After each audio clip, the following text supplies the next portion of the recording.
الحمد لله وحده والصلاة والسلام على من لا نبي بعده أما بعد فأعوذ بالله من الشيطان الرجيم بسم الله الرحمن الرحيم يرفع الله الذين آمنوا منكم والذين أوتوا العلم درجات وقال الله تبارك وتعالى في مقام آخر إنما المؤمنون إخوة رب اشرح لي صدري ويسر لي أمري واحلل عقدة من لساني يفقهوا قولي رب زدني علما اللهم صل على سيدنا محمد وعلى آل سيدنا محمد وبارك وسلم تسليما كثيرا كثيرا. قابل صد احترام حضرات علماء کرام، مشائخ عظام اور آج کی اس عظیم الشان تحفظ مدارس و وحدت امت کانفرنس کی میزبان جماعت مرکزی جمعیت اہل حدیث کے جملہ رضاکار کارکنان، رفقا، ذمہ داران اور بالخصوص اسٹیج پر تشریف فرما جملہ زعمائے ملت اور اخص الخاص ہمارے میزبان مکرم جناب شیخ ڈاکٹر علی محمد ابو تراب صاحب حفظہ اللہ تعالی من کل شر فی الدارین، اور توحید و سنت کے پروانوں، آج ہم سب کے سب یہاں اس مرکز قرآن و سنت میں دو عنوانان کے ساتھ جمع ہیں. میری کوشش یہ ہے کہ اس عنوان سے متعلق ہی کچھ معروضات عرض کر کے اجازت چاہوں. ایک ہے تحفظ مدارس اور دوسرا ہے وحدت امت. میں نے کانفرنس سے قبل پریس کانفرنس میں عرض کیا تھا کہ وحدت امت سے متعلق 4 نکاتی ایک فارمولہ ہمارے استاد محترم، میرے مربی اور شیخ مختار الامہ مفتی سید مختار الدین شاہ صاحب ایک بہت ہی خوبصورت اور عمدہ 4 نکاتی فارمولہ وحدت امت کے حوالے سے اکثر پیش فرماتے ہیں، اور اس عاجز اور فقیر نے وہ فارمولہ مختلف پلیٹ فارمز پر، مختلف ممالک میں، مختلف کالج اور یونیورسٹیز میں، مدارس میں عرض کیا. ہمارے بعض مشائخ فرماتے ہیں کہ یہ الہامی ہے. میں وہ عرض کرنا چاہتا ہوں، اور ابھی میں نے حالیہ قومی میثاق وحدت کانفرنس میں عرض کیا تھا کہ اس پر مذاکرہ ہونا چاہیے، اور بلکہ ان نکات پر طلباء کو موضوع دے کر ایم فل اور پی ایچ ڈی کرانا چاہیے، کیونکہ ہم کوئی عام امت نہیں ہیں، ہم بند کنویں کے مینڈک نہیں ہیں بھائی. ہم لوگ کسی مخصوص علاقے، مخصوص قومیت، مخصوص جغرافیہ، مخصوص فرقے کا کلمہ نہیں پڑھا. ہمارا اعزاز یہ نہیں ہے کہ ہم کشمیری ہیں، پٹھان ہیں، بلوچ ہیں، سندھی ہیں. جغرافیہ بھی ہمارا اعزاز نہیں ہے کہ ہم پاکستانی ہیں یا افغانی ہیں یا ترک ہیں یا عرب ہیں. یہ ہماری شناخت اور تعارف ہے. ہمارا اعزاز یہ ہے، ہمارا فخر یہ ہے کہ ہم اللہ رب العالمین کے بندے ہیں. وہ رب جو عالمین کا رب ہے. جب ہم کہتے ہیں اللہ رب العالمین، ہم جغرافیائی، لسانی، قومی، صوبائی اور فرقہ وارانہ حدود سے باہر نکل جاتے ہیں. اسی رب العالمین کے نظریے کو دیکھ کر علامہ اقبال نے ہمیں جغرافیائی حدود سے آزاد کر کے کہا تھا، ہر ملک ماست کہ ملک مردائے ماست. ہر ملک ہمارا ہے کہ ملک خدائے ماست، کہ ہم اللہ رب العالمین کے بندے ہیں بھائی. جب یہ کائنات اس کی، تو اس کائنات کی حکمرانی رب العالمین کے بندوں کی ہے. تو ہمارا اعزاز یہ ہے کہ ہم اللہ رب العالمین کے بندے ہیں. رحمت للعالمین صلی اللہ علیہ وسلم فداہ ابی و امی و روحی و مالی و اولادی و عرضی، ہمارا سب کچھ ہمارے آقا کے قدموں پر قربان. ہم رحمت للعالمین کے امتی ہیں۔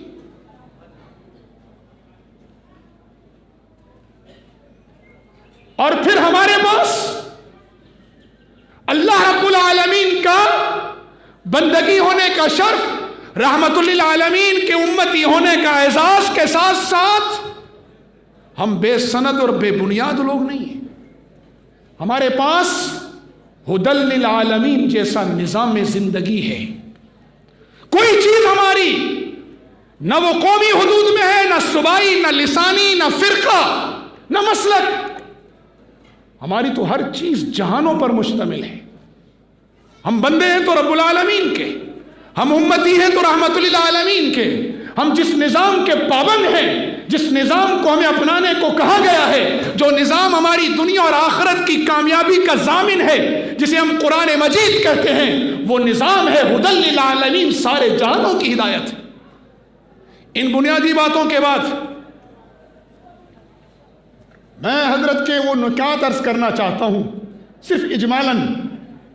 اس میں سے ہر نقطہ تفصیل طلب ہے، ہر نقطے پر ایم فل کی ڈگری اور پی ایچ ڈی کی ڈگری مل سکتی ہے۔ پہلی بات، میرے یہاں مشائخ بیٹھے ہیں، داعیان امت بیٹھے ہیں، میں ان کی موجودگی میں عرض کرنا چاہتا ہوں کہ یہ 4 نکات طالب علم بیٹھے ہیں۔ یہاں صبح کی پہلی نشست میں تقریری مقابلہ ہوا ہے۔ تقریری مقابلے کا مطلب ہوتا ہے داعیان امت تیار کرنا۔ ہم میں سے کوئی یہاں سے لے کر یہاں تک کوئی پیشہ ور خطیب نہیں، ہم میں سے ہم پیشہ ور مقرر نہیں ہیں، ہم داعی ہیں اس امت کے۔ ہم قرآن کے داعی ہیں، ہم سنت کے داعی ہیں، ہم اللہ رب العزت کے احکامات کے داعی ہیں، رسول اللہ صلی اللہ علیہ وسلم کے سنتوں کے داعی ہیں۔ اور داعی اور پیشہ ور مقرر میں بنیادی فرق ہوتا ہے۔ میں طالب علموں سے عرض کرنا چاہتا ہوں کہ ابھی سے اپنی نیتوں کو ٹٹولیں اور ان کو خالص کریں۔ پیشہ ور مقرر نئی کہانی سنائے گا، نیا قصہ سنائے گا، ایک نیا لطیفہ سنائے گا تاکہ مجمع میں اس کی دلچسپی برقرار رہے، اس کی ڈیمانڈ برقرار رہے۔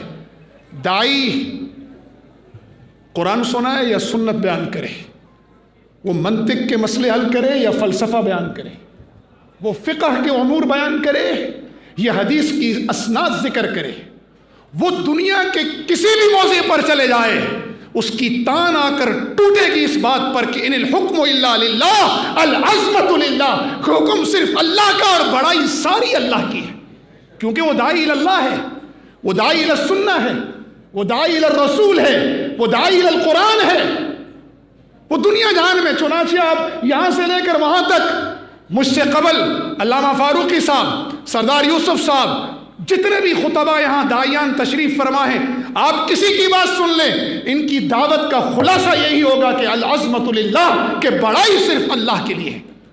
اور جس نے اللہ کی بڑائی کے لیے کام کیا، رسول اللہ کی عظمت پر زندگی گزاری، قرآن کی دعوت میں زندگی کھپا دی، یاد رکھنا اللہ حی القیوم ہے، اس کا نبی تعبد کے لیے ہے، اس کا قرآن تعبد کے لیے، اسے بھی اللہ اس کی دعوت کو اور اس کے نام کو بھی اللہ حی القیوم بنا دیتا ہے۔ اور جس نے وقتی نعرے لگوانے، آہ اور واہ لینی ہے، تو ہم سے بڑے اچھے اچھے مقرر قبروں میں پڑے، لوگ ان کے نام تک نہیں جانتے۔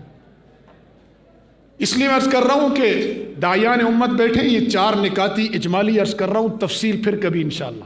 پہلی بات کہ توحید ضرور بیان کریں، توحید کے نام پر توہین نہیں ہونی چاہیے۔ پہلے میں اجمالاً ذکر کر دوں، پھر ایک ایک نقطہ عرض کرتا ہوں۔ توحید بیان ہو، لیکن توحید کی آڑ میں کسی کی توہین نہ کی جائے۔ ایک، عشق محبت ضرور کی جائے، لیکن عشق اور محبت کی آڑ میں شرک نہ کیا جائے۔ 2، تیسری گزارش کہ جو ہمارے نصوص قطعیہ ہیں، جو امت کے مسلمہ عقائد اور اس امت کے مسلمہ مسائل ہیں، وہ طے شدہ ہیں۔ جو اس امت کے فروعی مسائل ہیں، ان میں اختلاف صحابہ کے زمانے میں بھی تھا، صحابہ کے بعد تابعین میں بھی تھا، تبع تابعین میں بھی تھا، محدثین میں بھی ہے، فقہا میں بھی تھا، اسلاف امت میں بھی تھا، آج بھی ہے۔ اور یہ فروعی مسائل کا اختلاف امت کی سہولت اور آسانی کے لیے ہے تاکہ امت کو مشکل نہ پڑے۔ تو ان فروعی مسائل میں نصوص قطعیہ پر کوئی کمپرومائز نہیں۔ فروعی مسائل میں یہ تیسرا نقطہ ہے کہ اپنی رائے، اپنی تحقیق ضرور عرض کریں لیکن اس پہ اصرار نہ کریں، ایک اور صرف اسے ہی حق نہ کہیں، دوسرے کی رائے بھی حق ہو سکتی ہے۔ دوسرا مجتہد بھی اپنی رائے میں اجتہاد میں خطا بھی کر سکتا ہے، درست بھی ہو سکتا ہے۔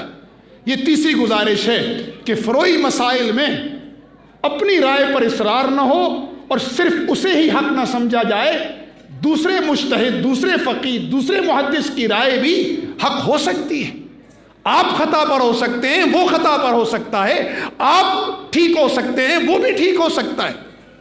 چوتھی گزارش یہ ہے کہ دین کے جتنے شعبے ہیں، بھئی یہ دین کوئی میرا اور آپ کا تو نہیں ہے، یہ شیخ ابو تراب کا تو نہیں ہے، یہ علامہ فاروقی کا تو نہیں ہے، یہ کسی مسلک کا تو نہیں ہے، یہ دین یار، یہ دین تو اللہ رب العالمین نے بھیجا ہے، رسول اللہ صلی اللہ علیہ وسلم پر یہ دین اترا ہے۔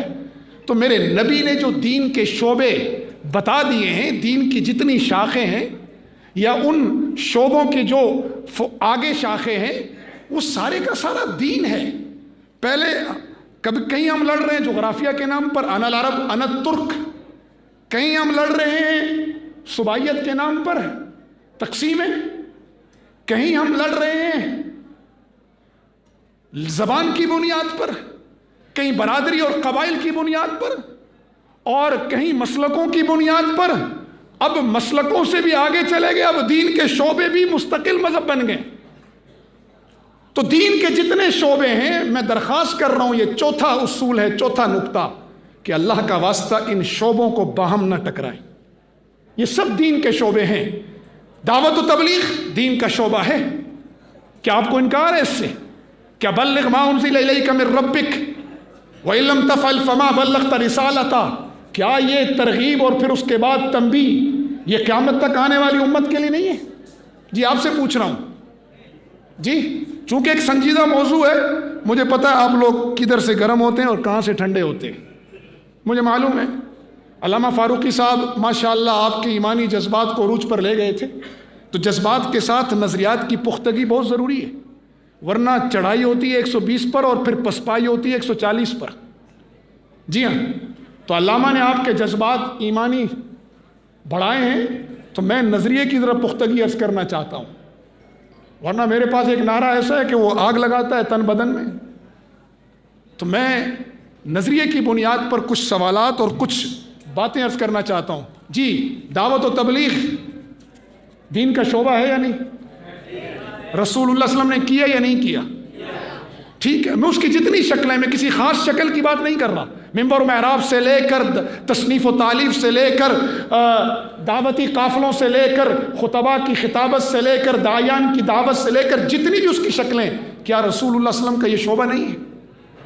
جی، جہاد فی سبیل اللہ رسول اللہ کے دین کا شعبہ نہیں ہے؟ کیا اللہ کے نبی نے خود جہاد نہیں کیا؟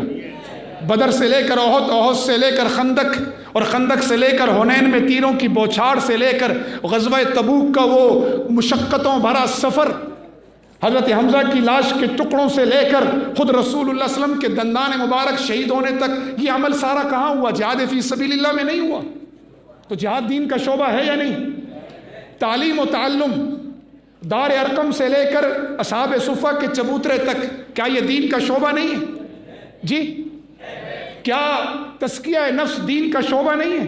یتلو علیہم آیاتی ویزکیہم ویعلمہم الکتاب والحکمہ، کیا یہ تزکیہ نفس قرآن کے ذریعے، سنت کے ذریعے یہ دین کا شعبہ نہیں ہے کیا؟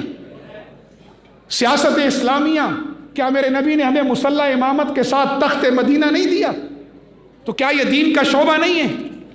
کیا خدمت خلق کہ اپنا پیٹ کاٹ کر دوسرے مسلمان بھائی کے منہ میں نوالا ڈالنا، میدان جنگ میں اپنی پیاس پر دوسرے کی پیاس کو ترجیح دینا، اور یؤثرون علی انفسہم ولو کان بہم خصاصہ، ولو کان بہم خصاصہ جیسی جماعت کہ اپنے اوپر دوسروں کو ترجیح دینا کہ ایک بکری کی سیری 7 گھروں سے گھوم کر آئے، کیا یہ خدمت خلق کی یہ مثالیں اور یہ شاندار ماضی کیا میرا اور آپ کا نہیں ہے؟ جب ہے تو خدا کے بندو دین کے باہم شعبوں کو کیوں ٹکراتے ہو آپس میں؟ آج عزم کریں انشاءاللہ کہ ہم ڈنکے کی چوٹ پر توحید بیان کریں گے۔ توحید اس مذہب کی بنیادی اساس نہیں بلکہ اساس الاساس ہے، بنیادوں کی بھی بنیاد ہے۔ توحید پر کوئی کمپرومائز نہیں۔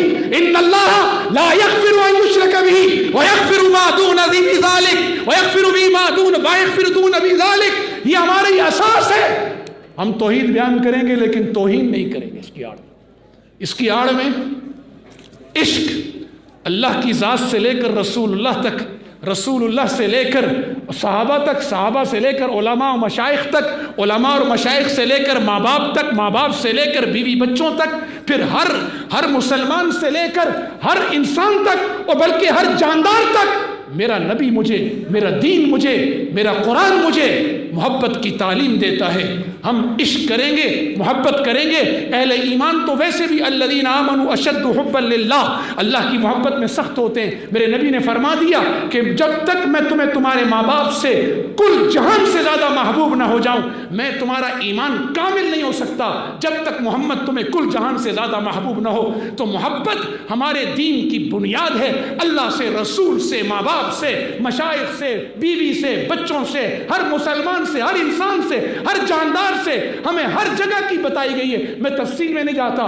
ہم عشق کریں گے اللہ سے بھی اور اللہ کے رسول سے بھی، اور جن کا اللہ اور اللہ کے رسول نے بتایا ان سے بھی محبت کریں گے، لیکن محبت کے نام پہ شرک نہیں ہونے دیں گے انشاءاللہ۔ اپنے ایمان سے بتائیں، توحید ہو توہین نہ ہو، عشق ہو شرک نہ ہو، نصوص سے قطعیہ پر امت چلے اور فروعی مسائل پہ اپنی اپنی تحقیق کو رکھے اور دین کے شعبوں کو باہم تقابل نہ کرے۔ یہ امت ایک لڑی میں پروئی جا سکتی ہے یا نہیں پروئی جا سکتی؟ جی، یہ امت ایک لڑی میں پروئی جا سکتی ہے یا نہیں پروئی جا سکتی؟ اگر یہ امت ان چار نکات پر آ جائے، اس امت کا آپس میں اتحاد و اتفاق ہو سکتا ہے یا نہیں ہو سکتا؟ اس لیے آج عزم کریں انشاءاللہ ہم امت کو حقیقی معنوں میں کہیں کہ ہماری ساری شناخت بعد میں ہے، سب مل کر کہیں نحن الامہ، بولیں اونچی آواز سے، نحن الامہ۔ اگر آج ہم امت بن جائیں، اللہ کی قسم نہ کوئی قرآن کی توہین کر سکتا ہے، نہ کوئی میرے نبی کی ناموس پر ہاتھ اٹھا سکتا ہے، نہ میرے صحابہ اور اہل بیت کی طرف ٹیڑھی نگاہ سے دیکھ سکتا ہے، اور نہ ہی کسی عام مسلمان کی عزت پر ہاتھ اٹھا سکتا ہے۔ ہم مر رہے اس لیے ہیں، کشمیری اس لیے مر رہے ہیں کہ صرف کشمیری ہیں، برما کو اس لیے آگ میں بھون دیا گیا کہ صرف برمی ہیں۔ مجھے بتاؤ، اللہ کا واسطہ دے کر پوچھتا ہوں، کیا مقبوضہ کشمیر کی اکثریت اہل سنت والجماعت بریلوی نہیں ہے؟ کیا ہندو بن گیا ان کو مارنے سے پوچھتا ہے تمہارا مسلک کیا ہے؟ ان سے پوچھتا ہے؟ کیا برما والے اکثر شافعی نہیں ہیں؟ آپ بتائیں مجھے، بولیں شافعی ہیں یا نہیں ہیں؟ کیا شام اور عراق میں اہل حدیث نہیں کی اکثریت؟ کیا کنڑ میں اہل حدیث نہیں تھے اکثریت سے؟ کیا افغانستان میں جن کو مارا گیا وہ اہل سنت والجماعت حنفی المسلک نہیں تھے؟ جب دشمن نے ہمیں مارنے سے پہلے ہماری شناخت پوچھی؟ نہیں پوچھی۔ انہوں نے امت محمدیہ کا قتل عام کیا ہے، کشمیر سے لے کر فلسطین تک، افغانستان سے لے کے برما تک۔ تو ہم اگر امت بن جائیں، اللہ کی قسم صرف قرآن نہیں، صرف رسول اللہ کی ناموس نہیں، صرف صحابہ اور اہل بیت نہیں، ہم ہر مسلمان کی ناموس کو بچا سکتے ہیں، ہر جغرافیے کی حفاظت ہو سکتی ہے۔ تو بولیں نحن بلند آواز سے، نحن ہمارے ہاں عصبیت پر اتنا کام کیا گیا ہے نا، ابھی میں بولوں نا خود مختار کشمیریوں کا خون ایسے گرمائے گا کہ اللہ کی پناہ۔ میں کہوں عظیم پختونستان، پھر پٹھانوں کا آپ اتن دیکھو کیسا اتن کریں گے، یہیں کھڑے ہو جائیں گے۔ میں کہوں گریٹر بلوچستان، بس پھر دیکھنا کیا تماشا لگے گا یہاں۔ میں کہوں سندھو دیش، پھر دیکھو سندھی کہیں گے سائیں اساں جو لیڈر تو توں آ، بس بھائی وہ آئے کوئی نہ۔ لیکن جب میں کہتا ہوں امت، اس امت پر کام ہی نہیں ہوا۔ ہمیں معلوم ہی نہیں کہ ہمارا اصل رشتہ تو امت کا ہے۔ ہمارا فخر تو یہ ہے کہ ہم رسول اللہ کے امتی ہیں۔ شناخت سے نہیں روک رہا بھائی۔ کیا حضرت صہیب رومی کی شناخت ختم کی گئی؟ آپ سے پوچھ رہا ہوں، کیا بلال کی حبشہ کی شناخت ساتھ لگی یا نہیں لگی؟ کیا حضرت سلمان کے ساتھ فارس کا نام لگا رہا یا نہیں لگا رہا؟ شناخت کی محبت سے منع نہیں کر رہا، نہ مسلک کی محبت سے روک رہا ہوں۔ میں شناخت اور مسلک کی عصبیت سے منع کر رہا ہوں کہ اس عصبیت نے ہمیں ٹکڑے ٹکڑے کر دیا ہے. تو بولے نحن وی آر امہ، ہم امت ہیں، ہم امت ہیں اور انشاءاللہ امت بن کے رہیں گے. پھر اس کراچی کے اس مدرسے کے قبضے سے لے کر صرف یہ قبضہ نہیں چھوٹے گا بلکہ فلسطین و کشمیر کا قبضہ بھی آزاد ہو جائے گا. اور اگر تم امت نہ بنے نا، پھر یاد رکھنا اگلی بات عرض کر رہا ہوں مدرسے کی، بس پھر اجازت چاہتا ہوں. یہ بات سمجھ میں آ گئی وحدت امت والی؟ اگلی بات ہے مدرسہ. تو پہلی بات تو ہے مدرسے کے مخالفین سے اور دوسری بات ہے آپ سے. مدرسے کے مخالفین سے میں یہ کہنا چاہتا ہوں کہ دیکھو یار، یہ مدرسہ جو ہے نا، مدرسہ یہ شیخ ابو تراب کی سنت تو نہیں ہے. بہت دھیان سے ذرا میری بات سماعت فرمائیے. یہ یہاں بیٹھے ہوئے جتنے علماء ہیں یہ سارے صاحب مدارس ہیں، یہ ان کی سنت نہیں ہے. یہ کوئی شیخ الہند کا طریقہ نہیں ہے کہ انہوں نے مدرسہ بنایا تھا تو ہم سب نے مدرسے بنا لیے. یہ علامہ احسان الہی ظہیر کی سنت نہیں ہے کہ صرف اہل حدیث اس کو پورا کرتے پھرے، ایسا نہیں. مدرسہ، حضرت میں ایک بات عرض کرنے لگا ہوں، اگر یہ غلط ہو تو یہیں میری اصلاح فرما دیں. مسجد بعد میں بنی ہے، اسلام میں مدرسہ پہلے بنا ہے. مسجد نبوی بعد میں بنی ہے اور مسجد حرام میں نماز بعد میں ہوئی ہے. دار ارقم میں قرآن پہلے پڑھایا گیا ہے. مدرسے نے بتایا ہے جہاد کیا ہے، مدرسے نے بتایا ہے صحابہ کی عظمت کیا ہے، مدرسے نے بتایا ہے مسلمانوں کے رشتہ اخوت کا مطلب کیا ہے، مدرسے نے بتایا ہے تزکیہ کسے کہتے ہیں، مدرسے نے بتایا ہے خدمت خلق کیا ہے، مدرسے نے بتایا ہے طرز حکمرانی کیا ہوگا، مدرسے نے بتایا ہے مسلمانوں کی تجارت کیسے چلے گی، مدرسے نے بتایا ہے کہ مسلمان ایک امت بن کر کیسے رہیں گے، مساجد کیسے تعمیر ہوں گی، مسجد کا تقدس کیا ہے، علمی شخصیات کا تقدس کیا ہے. مدرسے نے بتایا ہے ماں باپ کیا ہے، انسانیت کیا ہے. اور یہ مدرسہ بے بنیاد نہیں ہے. تم سمجھ رہے ہو کہ کیا نام حضرت اس ادارے کا؟ جی، مرکز اہل حدیث اسلامک ایجوکیشنل کمپلیکس. تم سمجھ رہے ہو کہ مدرسے کی بنیاد یہاں نادرن بائی پاس میں، یا آپ کیا گمان کرتے ہیں کہ جامعہ سلفیہ اسلام آباد کی بنیاد اسلام آباد میں، یا خیر المدارس کی بنیاد ملتان میں، یا بنڈول ٹاؤن کی بنیاد وہاں نیو ٹاؤن میں ہے، یا فاروقیہ کی بنیاد شاہ فیصل کالونی میں ہے؟ کیا سمجھتے ہیں آپ ان کی بنیادیں یہاں ہیں؟ نکال دو ذہن سے یہ غلط فہمی. قطعاً نہیں. ہم بڑی مضبوط بنیادوں پہ کھڑے ہیں. ہمارا مدرسہ جب یہاں سے بنیاد لے کر اٹھتا ہے تو یہ یہاں سے اٹھ کر ہندوستان کی سرزمین بر و صغیر پاک و ہند کی مدارس کی خوشبو لیتا ہوا ماوراء النہر جاتا ہے، اور وہاں سے ہمارے مدارس کی بنیاد لیتا ہوا. میں انتہائی مختصر کرتے ہوئے عرض کرتا ہوں، یہ مراکش سے ہوتا ہوا، یہ عرب اور ترک سے ہوتا ہوا، یہ مصر سے ہوتا ہوا. جب یہ ہمارا مدرسہ مدینہ پہنچتا ہے تو ہمارے مدرسے کی بنیاد پر عبداللہ ابن عمر کی حدیث کی سند لگتی ہے. ہمارے مدرسے کی بنیادوں میں عبداللہ ابن مسعود کی فقاہت شامل ہے. ہمارے مدرسوں کی بنیادوں میں عبداللہ ابن مسعود کی تفسیر شامل ہو. پھر یہ ہمارا مدرسہ ان کی فقاہت، ان کی حدیث کی سند، ان کی تفسیر کی سند لیتا ہوا اصحاب صفہ کے چبوترے پر آتا ہے، اور یہاں سے اس مدرسے کی بنیاد بنی دار ارقم تک جاتی ہے، اور اس بنیاد یہاں سے غار ہرا میں جاتی ہے، اور اس مدرسے کی بنیاد پر آسمانی مہر لگتی ہے. انا نحن نزلنا الذکر وانا له لحافظون.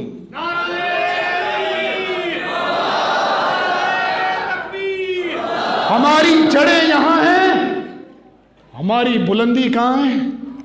عرش معلہ پر ہے. ہم اصلها ثابت وفرعها فی السماء ہیں. تم ہماری بلندیوں تک تو کہاں پہنچو گے؟ تم انشاءاللہ ان جڑوں تک بھی نہیں پہنچ سکتے. اس لیے مدرسے کی مخالفت چھوڑ دو. ہمارا علم بھی بے بنیاد نہیں ہے، ہم بہت مضبوط بنیادوں پر کھڑے ہیں. ہمارے ہاں قرآن و سنت کا نظام ہے. اس لیے عرض کر رہا ہوں، نہ ہم بے سند ہیں نہ بے بنیاد ہیں. بنیاد میں نے عرض کر دی، ہم بے بنیاد بھی نہیں ہیں۔ صرف مدرسے کی بنیادیں نہیں، میرے پاس میرے جہاد کی بنیاد ہے، میرے پاس میری دعوت و تبلیغ کی بنیاد ہے، میرے پاس تزکیہ نفس کی بنیاد ہے۔ میں خدمت خلق اس لیے نہیں کرتا کہ 4 ڈائریکٹر بن جائیں گے میرے، وہ پراڑوں میں گھومیں گے، نہ، میرے پاس بنیاد موجود ہے کہ خدمت خلق میں کر کیوں رہا ہوں۔ میں حکمرانی اس لیے نہیں کر رہا، میں حکمرانی بھی رسول اللہ کی سنت سمجھ کے کر رہا ہوں۔ اور ہم بے سند لوگ نہیں ہیں کہ تم ہماری جڑیں اکھاڑ لوگے۔ تمہیں تو مغرب والوں اپنے ماں باپ کے نام نہیں معلوم، اپنے ماں باپ کے نام نہیں معلوم، ہمیں اپنے استادوں کی سندیں یاد ہیں، ہم ایک ایک حدیث کی سند یاد کرتے ہیں، ہم ایک ایک سنت کا حوالہ ہمارے پاس موجود ہے۔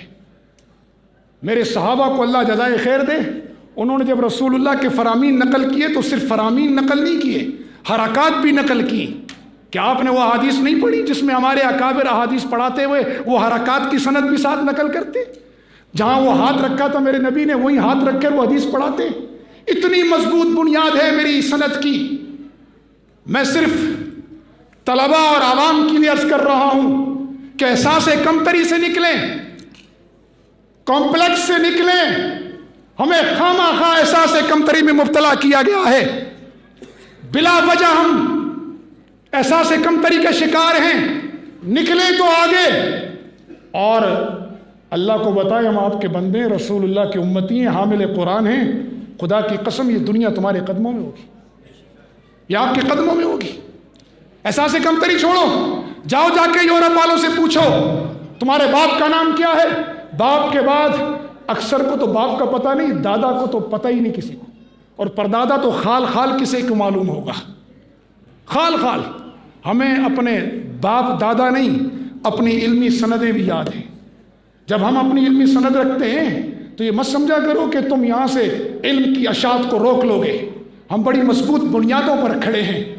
ہم نے جب قرآن پڑھا، ہم نے جب حدیث پڑھی، ہماری قناعت کی سند ہے، ہماری حدیث کی سند ہے۔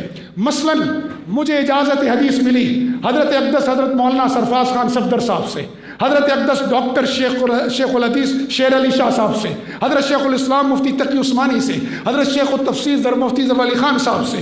ہماری یہ سند اتنی مضبوط ہے کہ یہ میرے اساتذہ سے ہوتی ہوئی، مثلا میں عرض کروں کہ بخاری کی پہلی حدیث یا آخری حدیث کو لے لیں کہ ہم نے اپنے اساتذہ سے پڑھی، ہمارے اساتذہ نے اپنے اساتذہ سے۔ مثلا میرے اساتذہ کی سند یا تو حضرت بن نوری سے ہو کے چلتی ہے، تو انہوں نے حضرت بن نوری سے پڑھی، حضرت بن نوری نے میرے جد امجد حضرت مولانا شانور شاہ کشمیری سے یہ حدیث پڑھی، میرے جد امجد مولانا شانور شاہ کشمیری نے یہ آخری حدیث بخاری کی حضرت شیخ الہند سے پڑھی، حضرت شیخ الہند نے حضرت قاسم نانوتوی سے پڑھی، حضرت قاسم نانوتوی رحمہ اللہ نے یہ حدیث حضرت شاہ عبد الغنی سے پڑھی، حضرت شاہ عبد الغنی نے یہ آخری حدیث بخاری کی حضرت شاہ اسحاق سے پڑھی، اور حضرت شاہ اسحاق نے شاہ عبد العزیز سے پڑھی، اور حضرت شاہ عبد العزیز نے ہندوستان میں اسانید کے مرکز، چاہے وہ کوئی اہل حدیث ہو، بریلوی ہو، دیوبندی ہو، ہندوستان میں اسانید کا مرکز شاہ ولی اللہ ہے، انہوں نے حضرت شاہ ولی اللہ سے پڑھی۔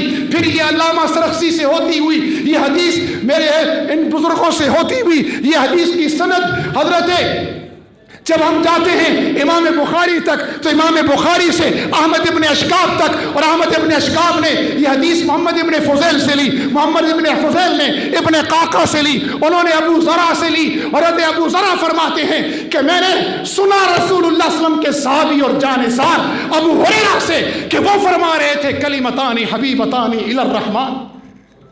ہم ان مضبوط سندوں پہ کھڑے ہیں۔ نعرہ تکبیر! مخالفین سے باتوں کے بعد آپ سے عرض کر رہا ہوں، قرآن و سنت کے پروانوں صرف گفتگو سے کام نہیں چلے گا۔ آج عزم کرو انشاءاللہ ہم میدان عمل کے دائی بنیں گے، انشاءاللہ میدان عمل کے شاہ سوار بنیں گے، مدارس و مساجد کا تحفظ کریں گے انشاءاللہ، مدارس اور مساجد کا تعاون کریں گے انشاءاللہ، امت کے نظریے کو فروغ دیں گے انشاءاللہ۔ تو یقین مانو پھر تمہاری بھی عزت محفوظ ہوگی، جان بھی محفوظ ہوگی، قرآن بھی محفوظ ہوگا، رسول اللہ بھی محفوظ ہوں گے۔ ملک و فلت پہ فدا عمر رواں کرتے چلو، یہ حیات چند روزہ جاویداں کرتے چلو، زندگی کیفی اسی حسن عمل کا نام ہے، کفر کو نابود حق کو جاویداں کرتے چلو۔ میں آخر میں پھر اپنے برادرم مولانا عتیق الرحمن شاہ محمدی اور اپنے شیخ حضرت ابو تراب شیخ